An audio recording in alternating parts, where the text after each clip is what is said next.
एक लंबे समय पहले रंगैया नामक एक किसान था। उसके रामू सोमू नामक दो बेटे थे।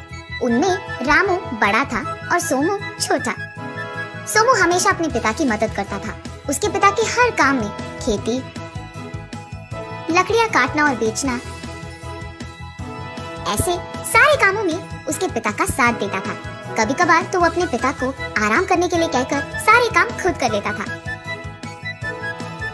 ऐसे वो दोनों बहुत मेहनत से काम करके आए हुए पैसों को बचाते रखते हैं। लेकिन दूसरी तरफ रामू कोई भी काम नहीं करता था। वो हर रोज दोपहर के समय में उठकर घर में सारा खाना खा लेता था। गांव के बीच मौजूद बड़े पेड़ के पास आराम से लेटकर सुस्त रहता था। उसके पिता के बार बार कहने के बावजूद उनकी बात एक बार भी नहीं मानी थी उसने। उसके पिता के कहे कोई भी काम नहीं करता था। हमेशा आलसी सुस्त रहकर सारे गांव में बस इधर उधर घूमते रहता था। ऐसे कुछ दिन बीत जाते हैं। एक दिन रंगैया रामू को देख बहुत क्रोधित होता है। हमेशा आलसी और सुस्त रहने वाले अपने बेटे के पास जाकर, सुनो रामू, ऐसे ही आलसी और सुस्त बनकर और कितने दिन गुजारोगे? कोई तो काम करो।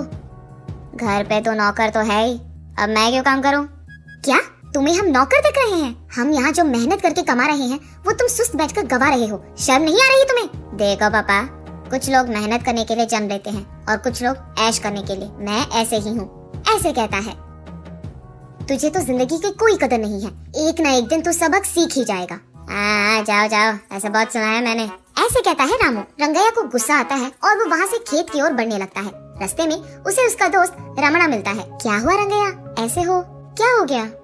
अब क्या ही बोलूं रमणैया, हमेशा का ही तो है। उनकी माँ नहीं है, इसीलिए लाडो से पाला है उन दोनों को। अब लग रहा है कि वही गलती है मेरी। क्यों रंगैया, बच्चे बात नहीं मान रहे हैं क्या? छोटा वाला तो ठीक ही है, मेहनत करता है, लेकिन ये बड़ा वाला ही इतनी उम्र आने के बावजूद घर पे सुस्त पड़े रह के ऐश करते रहता है। बस उसी की चिंता है बस। कहते हैं कि कुछ लोग शादी के बाद सुधर जाते हैं। तुम्हारे बेटे का वैसे भी शादी का टाइम आ गया है, तो करवा दो शादी। वो खुद नालायक है, अब उससे शादी कौन करेगा? ऐसे सोचता है रंगैया। अरे ऐसे ही लोगों का ना बीवी जिंदगी सुधार देते हैं। आने दो, ये खुद सबक सीख जाएगा। चिंता मत करो, पहले शादी करवा दो। ऐसे कहता है रमणैया। कुछ दिन बाद रंगैया रामू की शादी करा देता है। शादी के कुछ दिन बाद रामू की पत्नी सरला आराम से सुस्त में बैठे हुए अपने पति को देख सोचती है कि अगर पति ऐसे ही रहेगा तो उसके भविष्य में तो अंधकार ही रहेगा। तब वो फैसला करती है कि उसके पति का सारा जायदाद इसकी मुट्ठी में होनी चाहिए। तब वो रामू के पास जाकर, सुनिए, ससुर जी से कहिए कि हमारे हिसाब की जायदाद हमें मिल जाए, वरना मुझे तो लगता है कि सारा जायदाद तुम्हारा भाई ही ले लेगा। ऐसे रामू से कहती है। सारा जायदाद वो क्यों लेगा? वैसे ऐसे क्यों सोच रही हो तुम? क्यों नहीं लेंगे? आप कोई भी काम करे बिना हर रोज ऐसे सुस्त बैठे रहते हैं। तुम्हारे पिता और भाई ही मेहनत करके ये सब कमा रहे हैं। अगर कोई दिन आकर यही कहेंगे कि तुमने कुछ नहीं किया तो ये सारा जायदाद तुम्हें मिलेगा भी नहीं, तो तब हम कहाँ जाएंगे? बोलिए। ये सुनकर रामू भी सोच में पड़ जाता है। उसे लगता है कि उसकी बीवी के बातों में सच तो है। तब उसकी बीवी ऐसे कहती है, अब ज्यादा सोचिए मत, जाओ और हमारे हिसाब का जायदाद लेकर आओ। पैसे मिल गए तो ऐसे हर दिन सुस्त में आराम से बैठ पाओगे, ठीक है? और इतना ही नहीं, एक बार जो हमें हमारा हिसाब मिल गया ना, तो आपके भाई और पिता भाड़ में जाए, हमको क्या लेना देना। बात तो सही है। ऐसे कहता है रामू। अगले दिन सुबह रामू उसके पिता के पास जाकर, पापा, हमारे हिसाब का जायदाद हमें दे दो। ऐसे कहता है। क्या जायदाद में हिसाब? तुम्हारा है ही कहाँ जायदाद? ये सुनकर आश्चर्यचकित होकर रामू, हाँ ये क्या, जो भी हमारे पास है उसमें तो आधा मेरा हिस्सा है ना। और इतना ही नहीं, मैं तो बड़ा बेटा हूँ, इस कारण तो मुझे ज्यादा मिलना चाहिए। अब तक तुमने एक भी काम नहीं किया, 1 रुपए भी नहीं कमाया, और तुम्हें आधे से ज्यादा जायदाद मिलनी चाहिए। काम नहीं किया तो क्या हुआ? हमारी वंश की परंपरा के हिसाब से तो मुझे जायदाद आधे में मिलनी चाहिए। ठीक है, मेरे कमाए हुए पैसों में ये घर और वो खेत, बस ये दोनों आएंगे, इसलिए इसमें आधा हिस्सा तुम्हारे नाम पे मैं लिख दूंगा, लेकर चले जाओ। ऐसे कहता है रंगैया। हाँ, तो फिर बाकी के खेत? वो सब तुम्हारे भाई का मेहनत का काम है, वो तुझे कैसे देगा?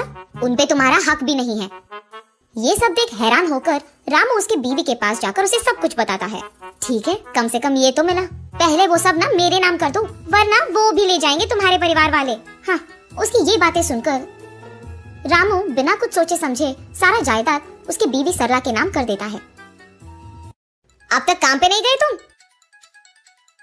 काम का शब्द सुनते ही, क्या मैं काम पे जाऊं? क्या बात कर रही हो? आराम से सुस्ती में बैठने के लिए तुम्हारे मेहनत के पैसे नहीं है यहाँ पे। आज से जितना तुम कमाओगे उतने में ही तुम्हें खाना मिलेगा, वरना अभी से तुम्हारा खाना पीना बंद। ऐसे गुस्से में कहती है। ये सब सुनकर हैरान होता है रामू। क्या 2 दिन पहले ही तो पूरा जायदाद मिला है हमें, ऐसे क्यों कह रही हो कि मेरे पास पैसे नहीं है? कहता है रामू, वो मेरा जायदाद है, मेरे नाम पे लिखा है। आज से तुम मेहनत करके जो भी कमाओगे वही तुम्हारा होगा। आज से हम दोनों को खाने के लिए, घर में सामान के लिए जरूरी चीजें तुम कमा कर लाओगे। अगर तुमसे नहीं होगा तो बोल दो, मैं ये सारा जायदाद बेचकर पैसे लेकर अपने मायके चली जाऊंगी। कहती है। ये क्या है सरला, ऐसे बात कर रही हो? कहता है रामू बिना कुछ सोचे समझे। वरना क्या, तुम्हारे जैसे आलसी सुस्त पति के साथ मैं कितने दिन रहूंगी? खुद का खाना नहीं कमाना आता और पत्नी चाहिए, ऐसे कहती है। ये सुनने के बाद रामू को उसके पिता की बातें याद आती है। उसके बाद अपना व्यवहार बदलकर उसी दिन से मेहनत से काम करना सीख जाता है। उसको जायदाद में मिले खेत में वो खेती करना शुरू करता है। पशु के दूध निचोड़कर सबको बेचता है, लकड़ियां काटकर और थोड़ा कमाता है। ये सब काम करके आए हुए पैसों को उसकी बीवी के हाथों में देता था, तभी उसकी बीवी उसे खाना देती थी। ऐसे वो हर रोज मेहनत करना सीख जाता है। कुछ ही दिनों में उसका वेतन भी बढ़ता है। मेहनत करके पैसे कमाने का मजा रामू को समझ आता है। मेहनत से काम कर रहे अपने बेटे रामू को देख रंगैया को बहुत खुशी होती है और सोमू को खुशी के साथ साथ गर्व भी होता है। नैतिक, जब आदमी का व्यवहार ठीक नहीं रहता है तो समय खुद उसे एक सबक सिखा देता है।